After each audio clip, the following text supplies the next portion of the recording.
চা বিরতি শেষ হতে তখনও মিনিট 5 বাকি। দুই দলে সবাই যখন ড্রেসিং রুমে, তখন একজন ক্রিকেটার দাঁড়িয়ে বাউন্ডারি লাইনের ঠিক সামনে। মাঠে নামবে তার বদ্ধ তারা, কারণ তিনি তখন দাঁড়িয়ে অপরাজিত 90 রানে। ব্যাটিংকে যিনি জীবনের এক ছুতে গেঁথেছেন, সেই মুশফিকুর রহিমের কি আর তছ হয়? অবশেষে অপেক্ষার অবসান ঘটিয়ে গড়লেন বাংলাদেশের ক্রিকেটে এক অনন্য ইতিহাস।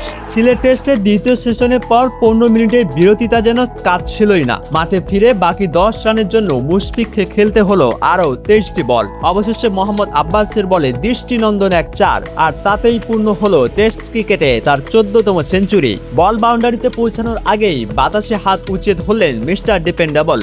ক্রিজের মাঝখানে ব্যাট ছুঁড়ে ফেলে 2 হাত উঁচিয়ে মেতে উঠলেন বুনো উল্লাসে।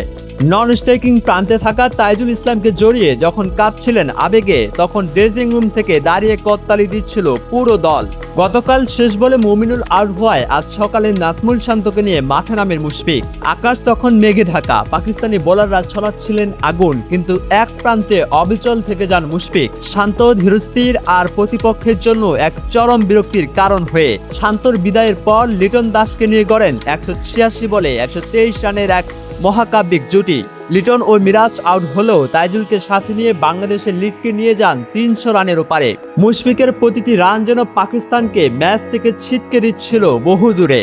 এই সেঞ্চুরি মহাশৈল্পিক ইনিংসের মধ্য দিয়ে মুমিনুল হককে টপকে গেলেন মুশফিকুর রহিম। 13টি সেঞ্চুরি নিয়ে এতকাল যে রেকর্ডটি ছিল মুমিনুলের দখলে, আজ 14টি সেঞ্চুরি করে টেস্টে বাংলাদেশের সর্বোচ্চ শতকের মালিক এখন মুশফিকুর রহিম। 3 সংস্করণ মিলিয়ে তার উপরে আছেন কেবল তামিম ইকবাল, যার সেঞ্চুরি সংখ্যা 16টি। তবে এসব রেকর্ড ভাঙ্গা গড়ার খেলা ছাপিয়ে মুশফিক আজ প্রমাণ করলেন কেন তাকে বলা হয় টেস্ট ক্রিকেটের আসল মেরুদণ্ড।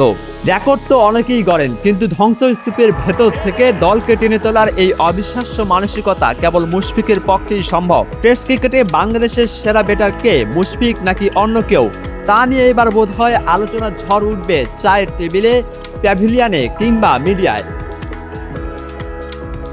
মাহমুদ বিন মারুফ, স্পোর্টস ডেস্ক, ডেইলি সকালবেলা।